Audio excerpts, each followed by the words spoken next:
إن الحمد لله نحمده ونستعينه ونستغفره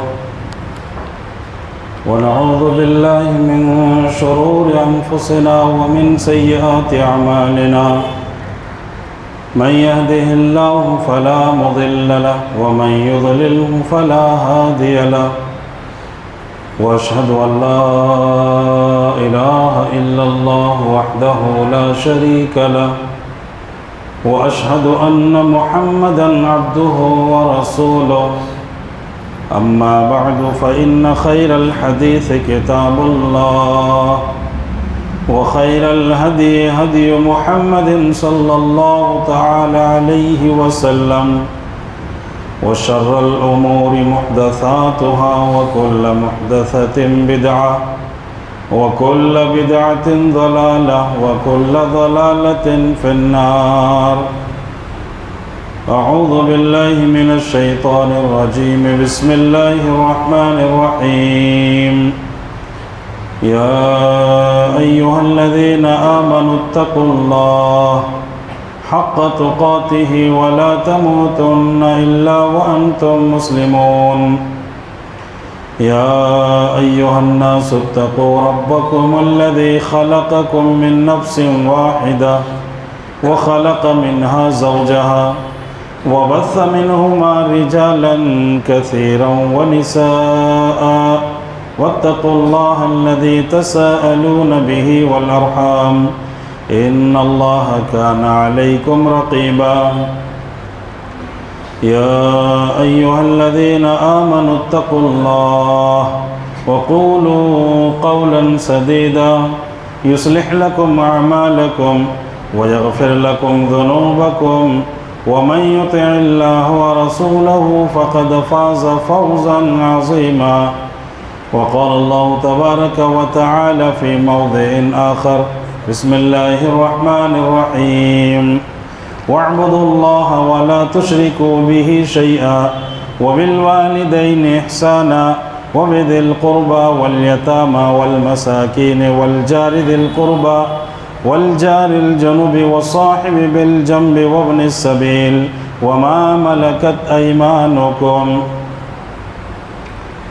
معزز سامعین، خواتین اسلام، سب سے پہلے ہم اللہ رب العالمین کی تعریف، توصیف، کبریائی، بڑائی، حمد و ثنا بیان کرتے ہیں جس اللہ وحدہ لا شریک، خالق کائنات، مالک ارض و سما نے ہم تمام بنی نوع انسان کو اس دار فانی کے اندر پیدا کیا، ہماری رشد و ہدایت کے لیے انبیاء کرام کو مبعوث فرمایا، بے شمار درود و سلام نازل ہو اللہ رب العالمین کے بھیجے ہوئے ان تمام پاک صفت انبیاء کرام پر جن کو اللہ رب العالمین نے اس کائنات کے اندر نبی اور رسول بنا کر بھیجا. خصوصاً درود و سلام نازل ہو ہمارے آخری نبی احمد مجتبیٰ محمد مصطفیٰ جناب عربی محمد الرسول اللہ صلی اللہ تعالیٰ علیہ وسلم پر، جو اس کائنات کے آخری رسول، آخری پیغمبر، سید الانبیاء، خاتم المرسلین اور رحمت للعالمین بنا کر مبعوث کیے گئے صلی اللہ تعالیٰ علیہ وسلم. معزز سامعین، میں نے سورہ نساء کی آیت نمبر 30 پر 6 آپ کے سامنے پڑھی ہے اور اسی آیت کے تحت کچھ باتیں آپ کے سامنے رکھنے کی کوشش کر رہا ہوں. میں اللہ رب کریم سے دعا گو ہوں الہ العالمین مجھے حق بات کہنے کی توفیق عطا فرما. الہی کہنے سننے سے زیادہ ہم سب کو اس پر عمل کی توفیق عطا فرما، آمین.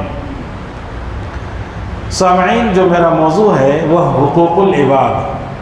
چونکہ میں نے اس سے پہلے حقوق کے تعلق سے جو خطبے آپ کے سامنے دیے ہیں، اولاد کے حقوق، والدین کے حقوق، تو میں نے مناسب سمجھا کہ جب حقوق کی بات چل رہی ہے تو حقوق العباد کے بارے میں بھی کچھ باتیں آپ کے سامنے رکھ دی جائے. تو جو آیت کریمہ میں نے آپ کے سامنے پڑھی ہے اس میں اللہ تعالیٰ نے حقوق کے تعلق سے ذکر کیا کہ کن کا کیا کیا حقوق ہے اور کن کے ساتھ کیسا معاملہ کرنا چاہیے.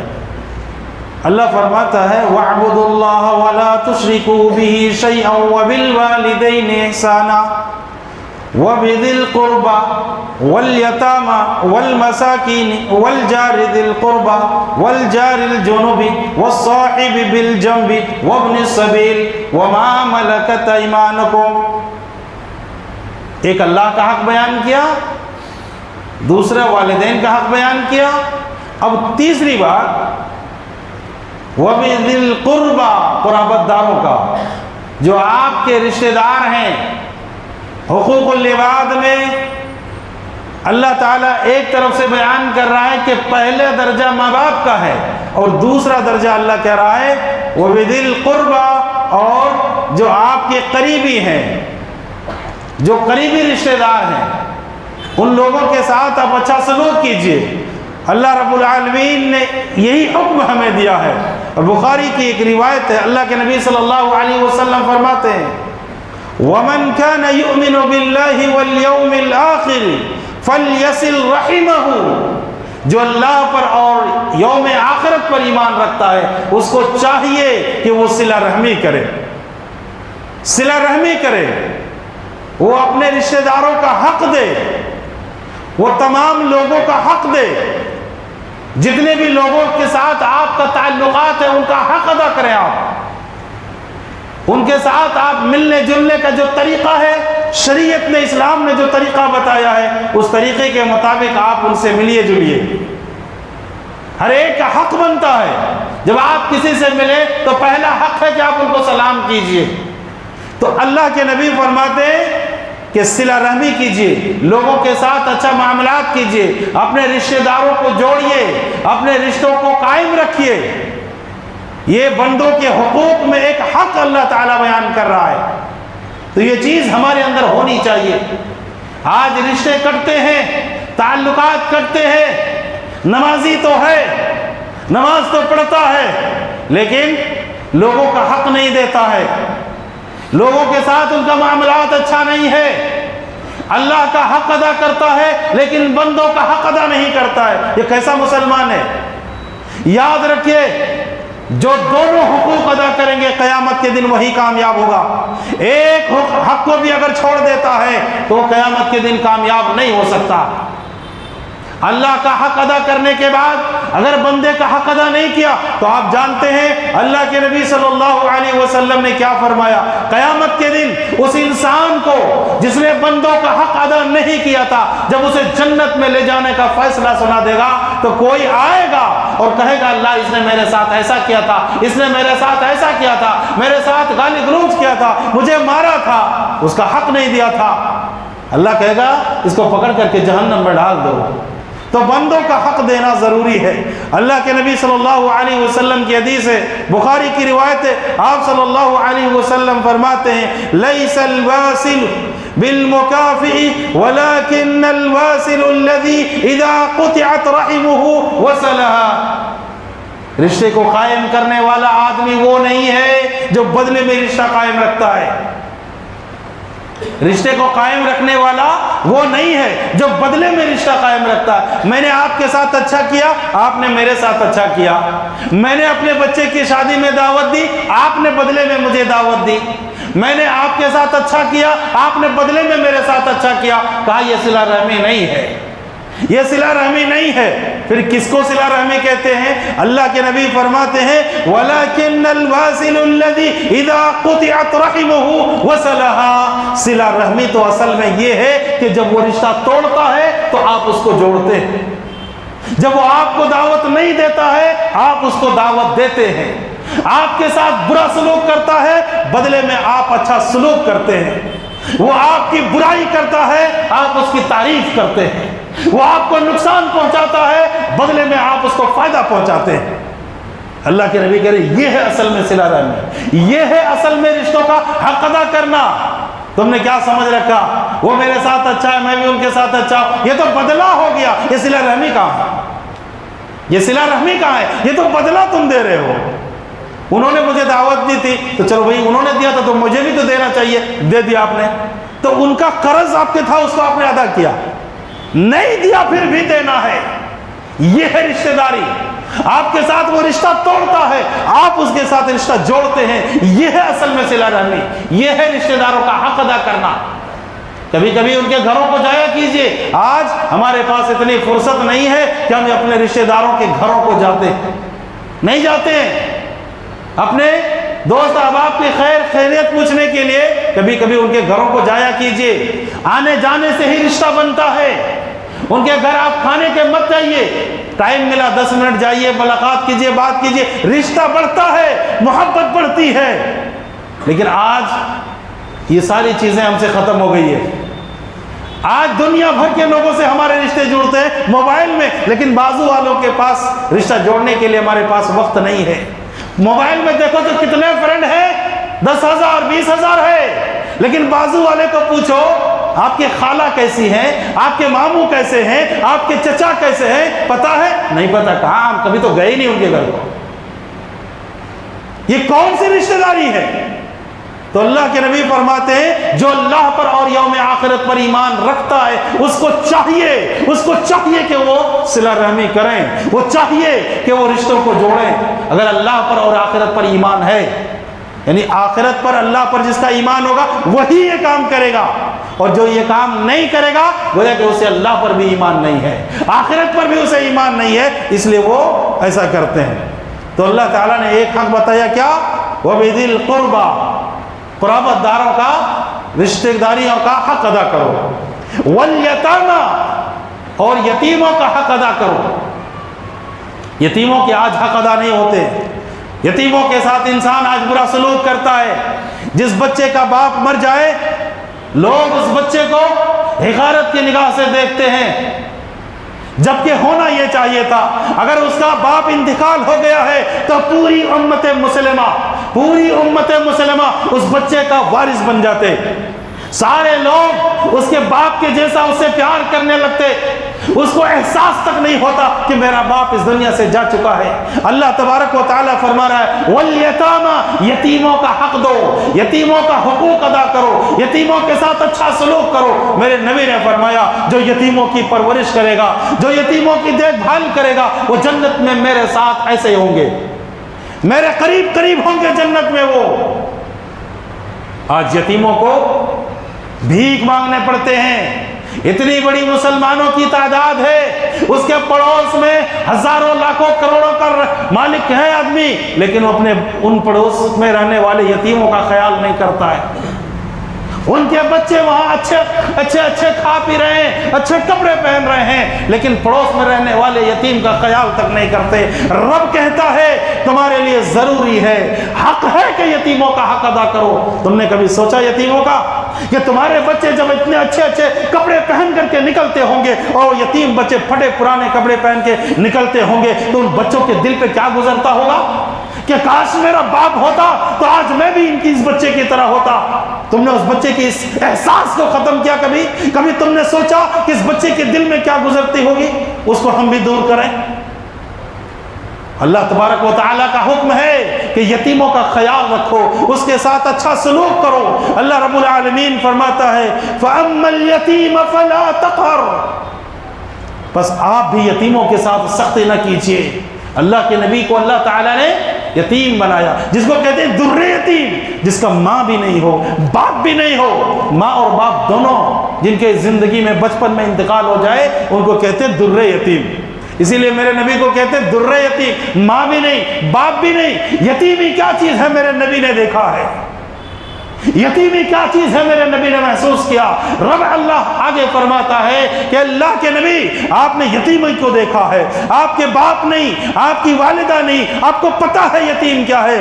فَأَمَّا الْيَتِيمَ فَلَا تَقْهَرْ، لہٰذا آپ بھی یتیموں کے ساتھ سختی مت کیجیے، یتیموں کے ساتھ نرمی سے بات کیجیے، ان کے سروں پہ ہاتھ پھیریے۔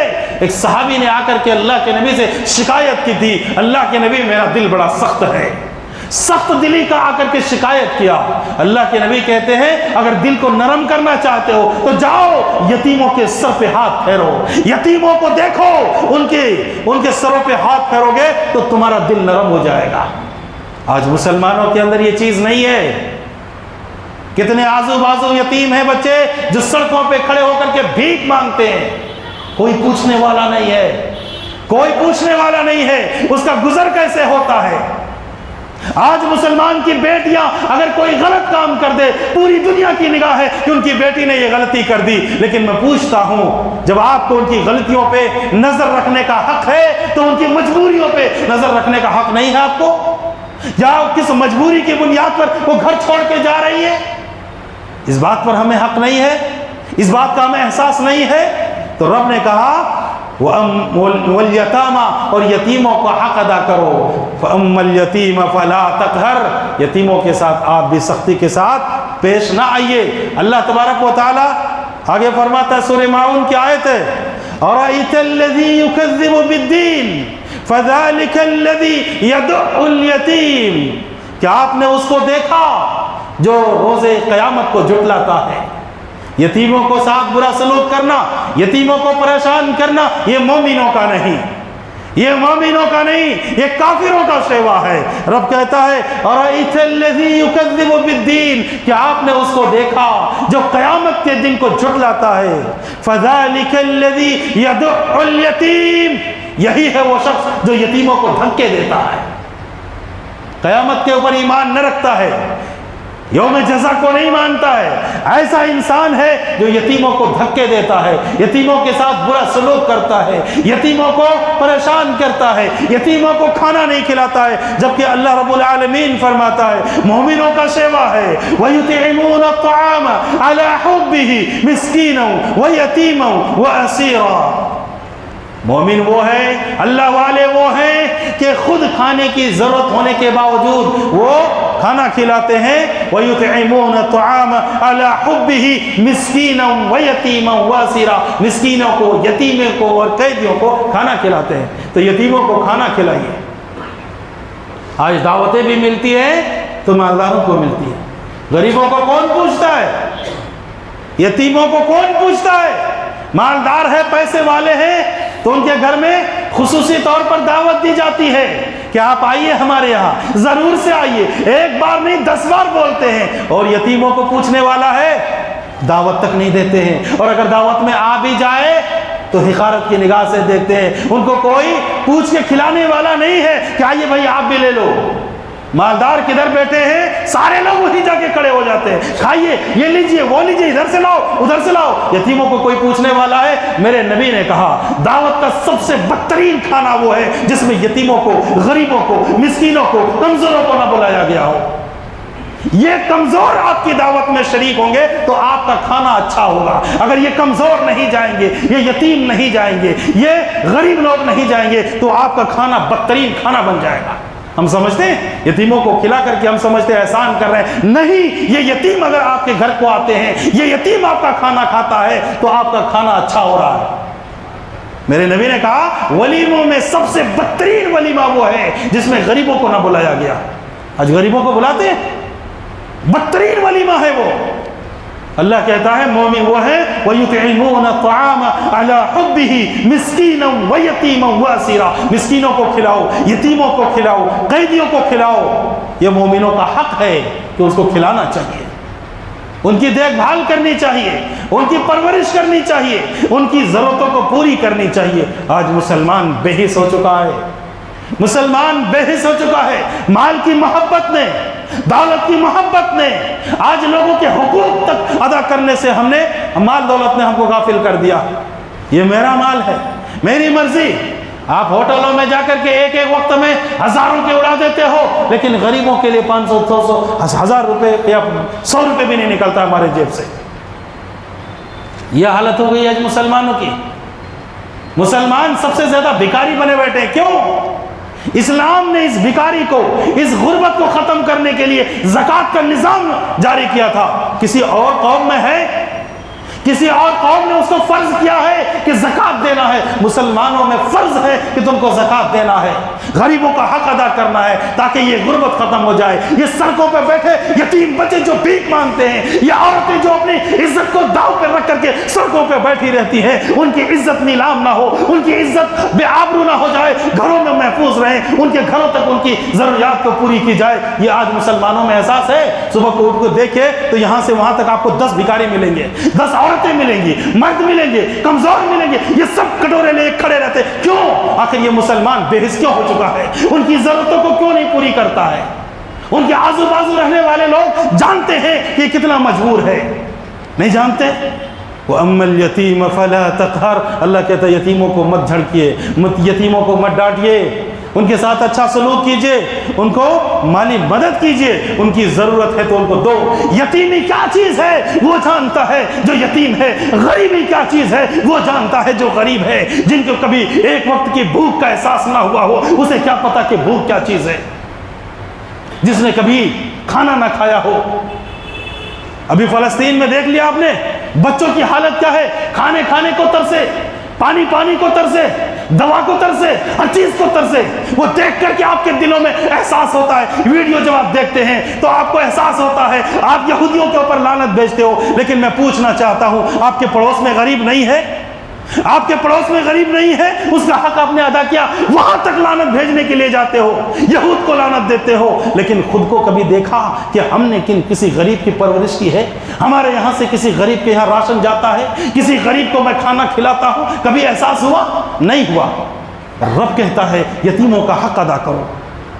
اور آگے اللہ تعالیٰ فرماتا ہے والمساکین والجار ذی القربى والجار الجنب، پڑوسیوں کا حق۔ پڑوسی تین طرح کے ہوتے ہیں، پڑوسی تین طرح کے ہوتے ہیں۔ ایک پڑوسی وہ جو رشتہ دار ہوتے ہیں، ایک پڑوسی وہ جو رشتہ دار نہیں ہوتے، رشتہ دار نہیں ہوتے ہیں لیکن پڑوسی ہوتے ہیں، اور ایک پڑوسی وہ جو عارضی طور پر آپ کے ساتھ بیٹھے ہیں۔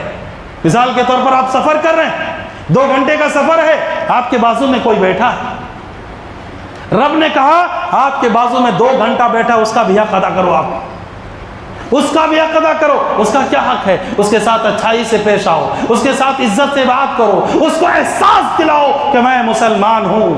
ہم مسافروں کے ساتھ، ہم پڑوسیوں کے ساتھ، ہم غریبوں کے ساتھ، جو ہمارے رشتہ دار ہیں ان کے ساتھ، جو ہمارے رشتہ دار نہیں ہیں، کہیں سے آ کر کے ہمارے گھر کے بازو میں رہتا ہے، ان کے ساتھ ہم اچھا سلوک کریں گے۔ اللہ کے نبی صلی اللہ علیہ وسلم فرماتے ہیں ما زال جبرائیل یوصنی، ما زال جبرائیل یوصینی بالجار حتی ظننت انہ سیورثہ۔ بخاری کی روایت ہے، اللہ کے نبی کہتے ہیں جب بھی جبرائیل مجھ سے ملے، جب بھی ملے، مجھے وصیت کرتے رہے پڑوسیوں کے تعلق سے کہ پڑوسیوں کے ساتھ اچھا سلوک کرو، پڑوسیوں کا حق ادا کرو۔ مجھے گمان ہونے لگا، جبرائیل اتنی تاکید کرتے کہ مجھے گمان ہونے لگا کہ کہیں جبرائیل یہ نہ کہہ دے کہ پڑوس میں کوئی مر جائے تو پڑوسیوں کا وراثت میں بھی حق ہو جائے۔ اتنا تاکید کرتے ہیں، اتنی تاکید ہے۔ پڑوسیوں، آج پڑوسی ہم سے خوش ہے؟ پڑوسی کو ہی ہم زیادہ تکلیف دیتے ہیں، پڑوسیوں کو ہی ہم زیادہ تکلیف دیتے ہیں۔ دور والے ہم سے خوش ہیں لیکن پڑوس ہم سے خوش نہیں ہے۔ جن کے ساتھ ہمارا اٹھنا بیٹھنا ہونا چاہیے تھا، جن کے ساتھ اچھا معاملہ ہونا چاہیے تھا، جن کے دکھ درد میں شریک ہونا چاہیے تھا، یاد رکھیے اگر آپ کے رشتہ دار ہو، دور میں ہو، اور آپ کے پڑوس میں ایک اجنبی بھی ہو، وقت ضرورت پہلے یہ پڑوسی ہی آئے گا۔ آپ فون کریں گے اپنے رشتہ دار کو، وہ جب تک آئے گا تب تک یہ پڑوس آپ کے گھر میں ہوگا۔ اس کے ساتھ اچھا سلوک کرو، اس کا حق ادا کرو۔ گھر میں سالن بنے، پڑوسیوں کو لے جا کر کے دو۔ اسی لیے میرے نبی نے کہا تھا جب سالن بناؤ تو پانی زیادہ ڈال دو تاکہ پڑوسیوں کو بھی اس میں دے سکو تم۔ آج پڑوسی ہم سے خوش نہیں ہے، پڑوسی خوش نہیں ہے ہم سے۔ پڑوسیوں سے ہمارے جھگڑے ہوتے ہیں، اختلاف ہوتے ہیں، بات چیت نہیں ہوتی ہے۔ ان کے گھر کے سامنے کوئی کچرا ڈال دیا، ان کے گھر کے سامنے کوئی گاڑی لا کے کھڑا کر دیا، ان کے سامنے کوئی اور پریشانی کر دیا۔ نہیں، میرے نبی کہتے ہیں پڑوسیوں کا حق ادا کرو، یہ تمہارے حسن سلوک کا زیادہ مستحق رکھتا ہے۔ میں نے آپ کو جو حدیث بتائی، اللہ کے نبی کہہ رہے ہیں بار بار مجھے جبرائیل وصیت کرتے رہے، مجھے گمان ہونے لگا کہ کہیں یہ وراثت میں بھی حقدار نہ کر دیں۔ تو ذرا سوچئے اگر کوئی پڑوسی ہم سے ناراض ہے، ہماری وجہ سے وہ پریشان ہے، تو جائیے جا کر کے ان سے معافی مانگ لیجئے، ان کو راضی کر لیجئے، ان کو خوش کر لیجئے، اسی میں ہمارے لیے بھلائی ہے۔ اللہ کے نبی صلی اللہ علیہ وسلم کے پاس ایک شخص آتا ہے، اللہ کے نبی میرا پڑوسی مجھے بہت تکلیف دیتا ہے، بہت پریشان کرتا ہے۔ اللہ کے نبی نے کہا جاؤ صبر کرو۔ پھر آیا 3 بار شکایت کی۔ اللہ کے نبی نے کہا جاؤ اپنا پورا سامان اٹھا کر کے سڑک پہ رکھ دو، اٹھا کے سامان سڑک پہ رکھ دو۔ گیا، پورا سامان سڑک پہ رکھ دیا۔ جو بھی آتے بھائی کیا بات ہے، کیوں سامان باہر رکھے ہو؟ میرا پڑوسی مجھے بہت تکلیف دیتا، اللہ اس کی غارت کرے، اللہ اس کے اوپر لعنت بھیجے۔ لعنت بھیجتے رہے لوگ۔ یہ پڑوس مجبور ہو کر کے لوگوں کی لعنت کو سن کر کے مجبور ہو کر کے آیا اور کہا اپنا سامان اندر رکھ لو، آج کے بعد میں کبھی تجھے تکلیف نہیں دوں گا۔ تو یہ پڑوسیوں کو ستانے والے اللہ کو بالکل پسند نہیں ہے۔ اللہ کے نبی فرماتے ہیں، مسلم شریف کی روایت ہے، من کان یؤمن باللہ والیوم الآخر فلیحسن جارہ، جو اللہ پر اور یوم آخرت پر ایمان رکھتا ہے اس کو چاہیے کہ وہ اپنے پڑوسیوں کے ساتھ اچھا سلوک کرے۔ تو یہ جو رشتہ داری ہے، یہ جو حقوق ہے بندوں کے، اس کو ادا کرنے چاہیے تھے۔ اللہ تعالیٰ نے کیا فرمایا؟ وابن السبیل، اور مسافروں کا حق ادا کیجیے۔ مسافر لوگ جب آتے ہیں، کبھی ہم نے ان کو پوچھا، ان کا گھر نہیں ہے، کچھ نہیں ہے، کبھی ہم نے پوچھا کہ کھانا کھایا آپ نے؟ کسی چیز کی ضرورت ہے؟ سوچئے اپنے آپ سے، ہم نے کبھی کسی مسافر سے پوچھا؟ اس کا کوئی نہیں ہے۔ ارے اللہ تعالیٰ نے تو یہاں تک کہا ہے کہ مسافر اگر ہو، وہ اپنے گھر میں ایک ارب پتی ہو، اگر اس کو ضرورت پڑ جائے تو اس کو زکوٰۃ کے پیسے سے بھی مدد کی جا سکتی ہے۔ زکوٰۃ دینے کا اللہ تعالیٰ نے حق ادا کر دیا، کہہ دیا ہے کہ زکوٰۃ بھی دو تم مسافروں کو۔ ہو سکتا ہے وہ اپنے گھر میں ارب پتی ہے، لیکن یہاں وہ مجبور ہے، یہاں اس کو پیسوں کی ضرورت ہے، یہاں اس کو کھانے کی ضرورت ہے، یہاں اس کو رہنے کی ضرورت ہے۔ ہم نے کبھی کسی مسافر کے ساتھ ایسا کیا؟ رب کہتا ہے وابن السبیل، راستے کا جو بیٹا ہے، مطلب جو مسافر ہے، ان کا حق ادا کرو۔ اور آخری بات بتا کر اپنی بات ختم کر رہا ہوں، وما ملکت ایمانکم، وما ملکت ایمانکم، اور اپنے ماتحت لوگوں کے ساتھ اچھا سلوک کرو۔ اللہ کے نبی اس دنیا سے جا رہے ہیں، آخری وقت ہے، میرے نبی وصیت کر رہے ہیں، لوگوں نماز کی پابندی کرنا اور اپنے ماتحت لوگوں کے ساتھ اچھا سلوک کرنا۔ قرآن کہتا ہے وما ملکت ایمانکم، تمہارے ماتحت جو لوگ ہیں ان کے ساتھ اچھا سلوک کرو۔ تمہارے دکان میں جو کام کرتے ہیں، تمہارے گھر میں جو کام کرتے ہیں، تمہارے فیکٹری میں جو کام کرتے ہیں، تمہارے ماتحت جتنے لوگ ہیں جہاں بھی کام کرتے ہوں، وما ملکت ایمانکم، ان کے ساتھ تم اچھا سلوک کرو۔ تم ان سے بدتمیزی سے بات نہیں کرو گے۔ تم 400-500 روپے دے کر کے اس کے ساتھ تم بدتمیزی نہیں کر سکتے۔ یہ ان غلاموں کی بات چل رہی تھی، جب غلاموں کو خریدا جاتا تھا، غلاموں کو بیچا جاتا تھا، غلام کے اوپر مالک کو پورا اختیار تھا، جو چاہے ویسا سلوک کر سکتا ہے، جو چاہے اس کے ساتھ کر سکتا ہے۔ اس کے باوجود اللہ تبارک و تعالیٰ کہتا ہے وما ملکت ایمانکم، اپنے ماتحت لوگوں کے ساتھ اچھا سلوک کرو۔ آج تم 500 روپے دے کر کے، ایک دن کی حاضری دے کر کے تم اسے اپنے غلاموں سے بھی بدتر سلوک کرتے ہو، اسے گالی سے بات کرتے ہو، بدتمیزی سے بات کرتے ہو، اسے ڈانٹتے ہو، اس کو پھٹکارتے ہو۔ یہ تمہاری انسانیت ہے؟ یہ تمہارے مسلمان ہونے کی دلیل ہے؟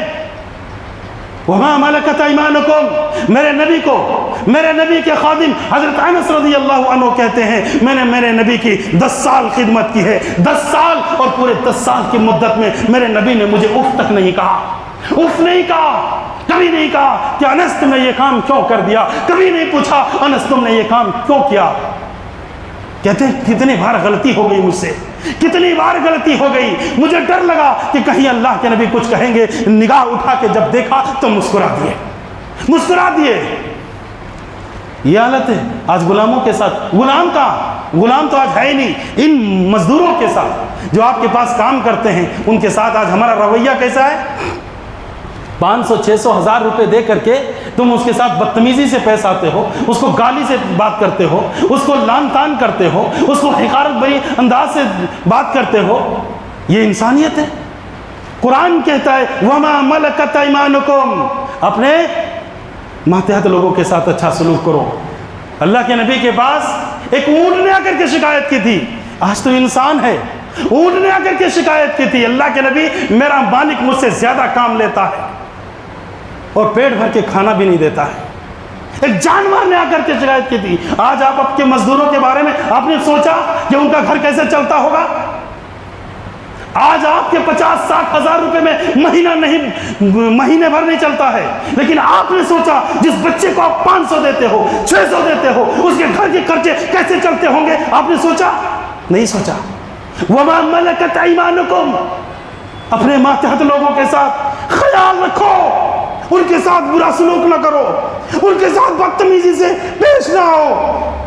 وہ مجبور ہے جس کی وجہ سے تمہارے پاس وہ کام کرنے کو آیا ہے، اور تم اسے گالی سے بات کرتے ہو، تمہارے پاس تمیز بھی نہیں ہے۔ ذرا سوچو آج اپنے ماتحت لوگوں کے ساتھ ہمارا کیا رویہ؟ ہرگز نہیں۔ اللہ کے واسطے کبھی اپنے کام کرنے والوں کو برا نہ کہو، اس کو اپنا گھر کا ایک فرد سمجھو، کیونکہ اس کے ذریعے سے تمہاری روزی چلتی ہے۔ اگر وہ تمہاری فیکٹری میں آنا بند کر دے تمہاری فیکٹریاں بند ہو جائے گی، اگر وہ کام آنے کو بند کر دے تمہارا کام بند ہو جائے گا۔ وہ تمہیں کما کو دیتا ہے اور تم اس کے بدلے میں اسے گالیاں دیتے ہو۔ احساس نہیں ہے؟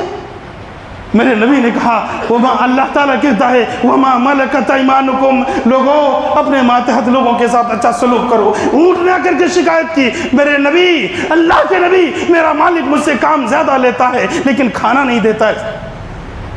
ذرا سوچئے، ایک جانور کو بھی احساس ہے، لیکن آج ہم انسان ہیں، مسلمان ہیں، مومن ہیں، اللہ والے ہیں، اپنے آپ کو ایمان والا بھی کہتے ہو اور اس کا احساس تک بھی نہیں ہے۔ میرے بھائیوں، میری گزارش ہے آپ سے، کبھی بھی اپنے ماتحت لوگوں کے ساتھ بدتمیزی سے پیش نہیں آنا۔ ان کے حقوق کا خیال رکھو۔ اگر ان کے گھر میں کوئی مجبوری ہے، آپ کو پتا ہے، ان کی مدد کرو، کیونکہ تم کو پتا ہے یہ میرے پاس کام کرتا ہے، میں روز کو 500 روپے دیتا ہوں اس کے گھر میں 10,000 کا خرچہ آ گیا، کہاں سے پورا کرتا ہوگا؟ یہ احساس ہے؟ کس سے مانگے گا وہ؟ کس کے پاس منہ کھولے گا وہ؟ کون دے گا اس کو؟ آپ اس کے کفیل ہو، آپ اس کے ذمہ دار ہو، آپ اس کے مالک ہو۔ پوری چیز کی کفالت کی ذمہ داری آپ لے لو۔ صرف تنخواہ دے کر کے اسے الگ نہ کر دو، اسے جدا نہ کر دو کہ ہمارا اور تمہارا درمیان جو رشتہ ہے صرف اس کا کہ تم میرے مزدور ہو، میں تمہارا مالک ہوں۔ نہیں، ان کے جذبات کو سمجھو، ان کی مجبوریوں کو سمجھو، ان کے احساسات کو سمجھو، ان کے گھر کے خرچوں کو سمجھو۔ اور وما ملکت ایمانکم، مولا کہہ رہا ہے کہ ان کے مکمل کے کفیل بن جاؤ۔ تم کم سے کم پیار سے بات تو کرو۔ اگر یہ نہیں کر سکتے، نہیں مدد کر سکتے تو میرے بھائیوں، میرا کہنے کا مقصد یہ ہے کہ آج مزدوروں کی تعداد زیادہ ہے، مالک لوگ، بڑے لوگ کم ہیں، زیادہ طور مزدوروں کی ہے۔ اللہ نے آپ کو کسی کا مالک بنایا ہے، کوئی آپ کے پاس کام کر رہا ہے، اللہ کا شکر ادا کرنا چاہیے تھا تم کو۔ اللہ سے میں دعا کروں گا الہ العالمین ہم تمام مسلمانوں کو صحیح معنوں میں مسلمان بننے کی توفیق عطا فرما۔ الہی جب تک دنیا میں زندہ رکھ، ایمان و اسلام پہ زندہ رکھ، جب خاتمہ فرما، ایمان بالخیر خاتمہ فرما۔ وآخر دعوانا ان الحمد للہ رب العالمین۔